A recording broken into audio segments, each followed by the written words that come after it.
நாம் சின்ன வயசாக இருக்கிறப்போ எங்கள் அப்பாவோட ஃப்ரெண்டு அப்படின்னு சொல்லிட்டு ஒருத்தர் வந்தார். எனக்கு தெரிஞ்சு அவர் எங்கள் அப்பாவை பற்றி நிறைய தப்பு தப்பாக 4 இடத்துல பேசுகிறவர். அதாவது அப்பா பற்றி மட்டும் இல்லை, நம்மள்கிட்ட பேசி வாயை பிடுங்கி விஷயத்தை எடுத்து நான் அடுத்த ஆள்கிட்ட போய் சொல்லி அந்த மாதிரி ஒரு கேரக்டர். சொல்லப்போனால் அவரெல்லாம் தூக்கி வெளியே தான் வச்சுருக்கணும் எங்கள் அப்பா.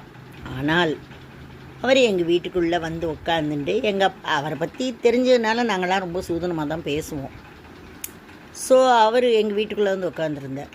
அப்போது எங்கள் அம்மாட்ட வந்து எங்கள் அப்பா சொன்னார், கமலா காஃபி கொடு அப்படின்னு சொன்னார். உடனே காஃபி மிக்சர் எல்லாம் நடந்தது அவருக்கு. அவர் போனதுக்கப்புறம் எங்கள் அப்பாட்ட கேட்டேன், அப்பா 100% அந்த ஆள் சரியில்லைன்னு உங்களுக்கு தெரியும், பின்னேம்பா கூப்பிட்டு வச்சு பெரிய விருந்து உபசாரம் பண்ணுறேன்னு கேட்டேன். அதுக்கு எங்கள் அப்பா ஒரு வார்த்தை சொன்னார், நம்ம விரோதியாக இருந்தாலும் நம்மள் படித்தாண்டி வீட்டுக்குள்ளே ஒருத்தன் வந்துட்டான்னா அவனோட அந்த நிமிஷம் வயத்து பசியை தீர்க்க வேண்டியது நம்ம கடமை வித்யா. அப்படி வந்தவனுக்கு வலி பசி பிணியில் பாரபட்சம் பார்க்கப்படாது. இப்படியெல்லாம் சொல்லி சொல்லி என்னை செதுக்கி செதுக்கி செதுக்கி வளர்த்ததுனால இன்றைக்கி தான் நான் படித்த திருக்குறளுக்கு ஒரு அர்த்தம் தெரிஞ்சது. இன்னா செய்தாரை ஒருத்தல்லவர் நான நன்னயம் செய்து விடல். அப்படின்னா என்னன்னு கேட்டேன்னா, நம்ம உறவு அவரோட நம்ம போகலன்னா சத்தியமாக இவருடைய அண்ணனோ தம்பியோ தங்கச்சியோ அக்காவோ யாரோ ஹஸ்பண்டோட ஆளுங்க வந்து நம்மளை மதிக்க மாட்டாங்க. நிறைய வீட்டில் அப்படித்தான்.